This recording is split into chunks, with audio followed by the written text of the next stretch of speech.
안녕하세요. 포효법률사무소입니다. 사람은 누구나 실수를 합니다.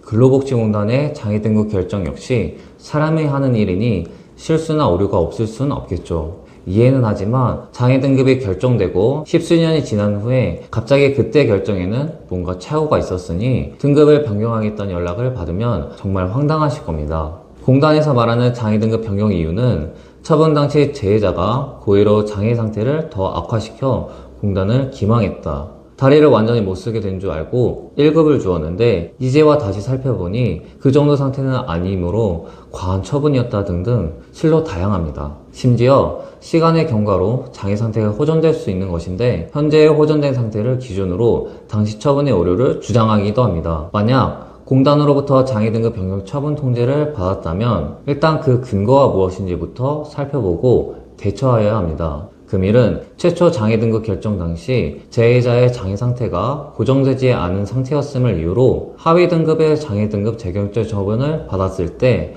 어떻게 대처해야 하는지 알아보겠습니다. 장애 등급의 판정은 요양이 종료된 때에 이루어지는데요. 이때 재해자의 몸에 남아있는 모든 증상을 대상으로 하는 것이 아니라 향후 고정될 것으로 인정되는 증상의 하나입니다. 고정될 수 있는 증상은 장애라고 볼 수 없으니까요. 그리고 이러한 원칙은 산업재해보상보험법 시행규칙 제46조 제10항에 명시되어 있습니다. 공단에서 재처분의 이유로 주장하는 바는 해당 증상이 더 이상 나아지지 않을 것으로 보고 그 상태를 기준으로 삼아서 장애 등급을 결정했는데 나중에 보니 고정된 줄 알았던 그 증상이 호전되었기 때문에 애초에 기준이 잘못되었다는 것입니다. 법에 명시된 기준을 따르지 않았으니 기존의 처분은 위법한 것이 되고 새로운 처분을 내림으로써 원처분은 취소되어야 한다는 것이죠. 금일 소개해드릴 사례는 2020년 서울행정법원에서 내린 판결입니다. 원고분께서는 업무 중 재해로 지존막하 출혈이 발생하셨고 결국 신경계통의 기능 또는 정신기능에 뚜렷한 장애가 남아 일생 동안 노무에 종사할 수 없는 사람에 해당하는 제3급, 제3호의 장애 등급을 받았습니다. 그런데 그로부터 약 12년 후 원고분은 새로운 업무상 재해를 당하셨고 요양급여를 신청하였습니다. 이에 근로복지공단에서는 노무능력 상실을 전제로 했던 원처분의 적정성을 재검토하기 위해 원고분의 장애 상태를 새로 심사하게 되었는데요. 그 결과 장애 등급이 제9급 15호로 재결정되었고 그동안 지급된 장애급여 중 일부는 부당이득금으로 간주되어 환수처분이 내려져야 한다는 것입니다. 근로복지공단의 처분 근거는 앞서 말씀드린 산재보상법 시행규칙 제46조 제10항이었습니다. 당시 원고분의 장애가 고정되지 않은 상태에서 장애 등급을 결정했다는 것이죠. 따라서 원처분은 하자 있는 처분이며 장애 등급 하향 결정 처분은 이와 같은 위법한 행정행위를 소급적으로 소멸시키는 행정행위 취소로서 적법하다는 것입니다. 그리고 본단에서는 설사 원처분의 하자가 인정되지 않더라도 장애 등급 하향 결정은 행정행위의 철회로서 적법한 것이라 주장했는데요. 행정행위의 철회란 행정행위 취소와 달리 해당 행정행위가 적법하거나 유효하더라도 장래를 향해 소멸시키는 처분을 말합니다. 즉, 장애 등급 제3급 처분에 하자가 없더라도 더 큰 공익을 위하여 더 이상 그 효력이 없도록 할 수 있다는 것입니다. 법원에서는 판단을 위해 두 가지 사항을 살펴보았는데요.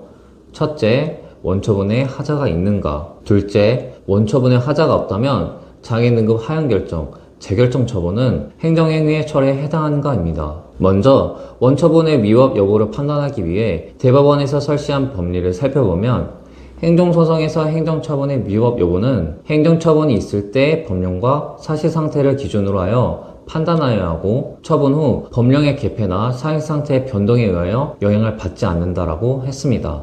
원처분 당시 원고분의 상태와 법령을 기준으로 하면 장애 등급 3급 결정은 과한 처분이 아니었습니다. 하지만 재심사 과정에서 공단의 자문의들은 원고분의 변동된 상태까지 추가로 고려하여 원처분이 과도하다는 소견을 내놓은 것이죠. 이에 대해 법원은 원처분의 하자 여부 판단은 원처분 당시 기준으로 해야지 사실상태의 변동이 영향을 미쳐서는 안 된다라고 보았습니다. 그리고 이처럼 원고분의 증상이 호전되었다는 사후적 사정만으로 공단이 원처분 당시 향후 고정된 상태를 고려하지 않았다라고 보기는 어렵다라고 판단했습니다. 즉, 원처분에는 어떤 하자나 위법한 점이 없다는 것이죠. 자, 이제 법원은 원처분에 관해서는 판단을 내렸습니다. 그렇다면 공단에서 말하는 대로 장애 등급 하향 결정은 행정행위의 처리로서 인정받을 수 있는 처분일까요?